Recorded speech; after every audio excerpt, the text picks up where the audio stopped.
बहुत समय पहले की बात है। किसी जंगल में एक कौवा रहता था।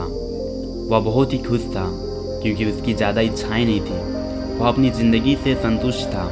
लेकिन एक बार उसने जंगल में किसी हंस को देख लिया और देखते ही सोचने लगा कि यह प्राणी कितना सुंदर है। ऐसा प्राणी तो मैंने पहले कभी नहीं देखा।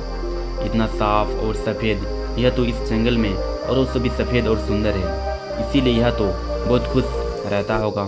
कौवा हंस के पास गया और पूछा, भाई तुम कितने सुंदर हो, इसीलिए तुम बहुत खुश होते रहोगे। इस पर हंस ने जवाब दिया, हाँ मैं पहले बहुत खुश रहता था जब तक मैंने तोते को नहीं देखा था। उसे देखने के बाद ऐसा लगता है कि तोता धरती का सबसे सुंदर प्राणी है। हम दोनों के शरीर का तो एक ही रंग है, लेकिन तोते के शरीर पर दो दो रंग हैं। उसके गले में लाल रंग और गहरा और वह सिर्फ हरे रंग का था। सच में वह बेहद खूबसूरत है। अब कौवे ने सोचा कि हंस तो तोते को सबसे सुंदर बता रहा है, तो फिर उसे देखना ही होगा। कौवा तोते के पास गया और पूछा, भाई तुम दो दो रंग पाकर बड़े खुश हो।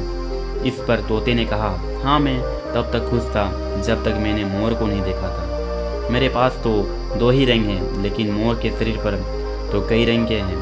अब कौवे ने सोचा, सबसे ज़्यादा खुश कौन है, यह तो मैं पता ही करके रहूँगा, इसीलिए अब मोर से मिलना ही पड़ेगा। कौवे ने मोर को जंगल में ढूंढा, लेकिन उसे पूरे जंगल में एक भी मोर नहीं मिला और मोर को ढूंढते ढूंढते वह चिड़ियाघर में पहुंचा।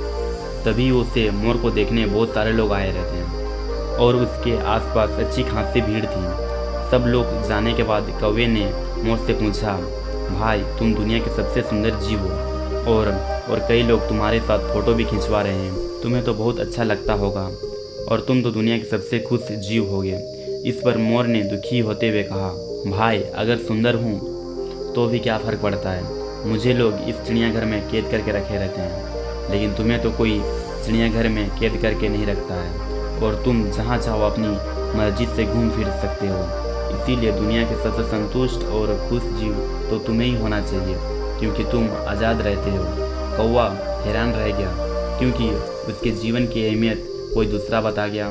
दोस्तों, ऐसे ही हम लोगों भी करते हैं। हम अपनी खुशियों और गुणों की तुलना दूसरों से करते हैं, ऐसे लोगों से जिनका रहन सहन, माहौल सब हमसे बिल्कुल अलग होता है। हमारी ज़िंदगी में बहुत सारी चीज़ें होती हैं जो केवल हमारे पास हैं, लेकिन हम उसकी अहमियत समझकर खुश नहीं होते हैं। लेकिन दूसरों की छोटी खुशियों में भी हमें बहुत बड़ी लगती है, जबकि हम अपनी बड़ी खुशियों को इग्नोर कर देते हैं। दोस्तों, ये कहानी आपको कैसी लगी? अगर अच्छी लगी तो प्लीज़ वीडियो को लाइक करके चैनल को सब्सक्राइब कीजिएगा।